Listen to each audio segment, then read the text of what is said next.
whether you are doing Schrodinger's equation or you are doing Heisenberg's matrices, Dirac showed that they are two mathematically equivalent.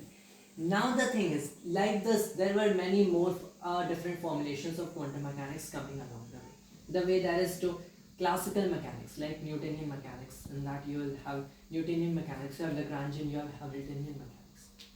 Now extending the idea of principle of least action, Feynman showed that you can do quantum mechanics through one more formulation, the path integral formulation. This thing, now you can see that what you do is calculate something called action. In this, you calculate something called action for all the possible paths. So let's say a particle were to go from here to here, and you know it went from here to here. So it could go from here to here in a straight line. The idea of Heisenberg's matrices and Schrodinger's equation, leave that aside. You have a particle, it goes from here to here. It could go in a straight line, it could go along this kind of path, that kind of path, and there are infinite such ways it could go along the paths.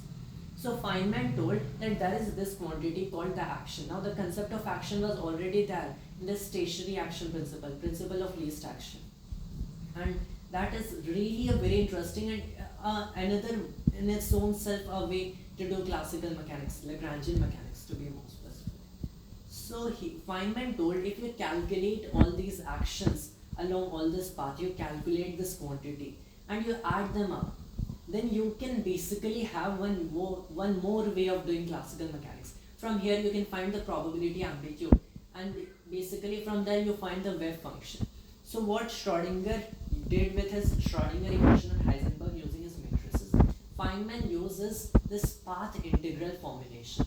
He calculates the action along all the infinite different paths and then adds them up and finds the probability amplitudes. And what he also showed was that from this generalized case, his path integral formulation, you take a very special case of macroscopic bodies like bodies at Earth level, you will see that these actions that you're adding up, they're all getting cancelled, and the action that has the least value remains in the end. All the other actions get cancelled, and for macroscopic bodies, the action that has the least value remains in the end.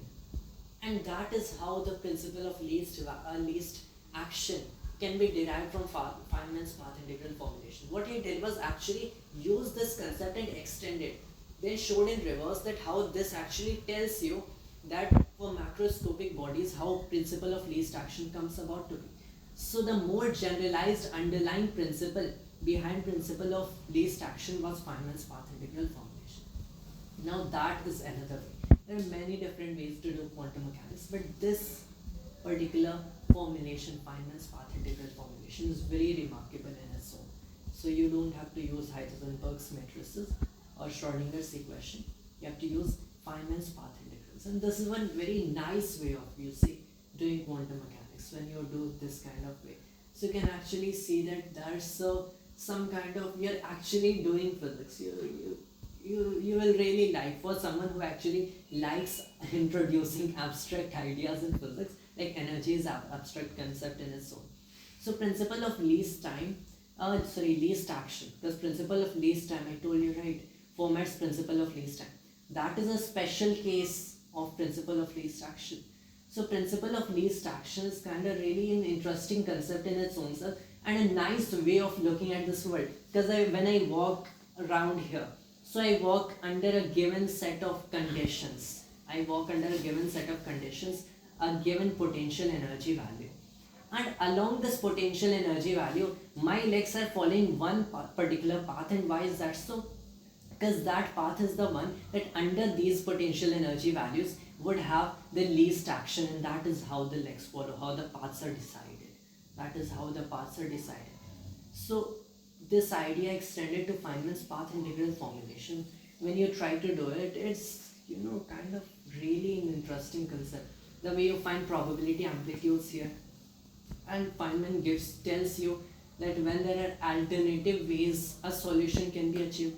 So you basically, when there are alternative ways and you cannot distinguish which way it is going to happen, so you add the probability amplitudes and square it, and you have the probability. When you can distinguish whether this thing is happening or that, then you do is square the probability amplitudes first, then add them, and then you have the total probability of whatever.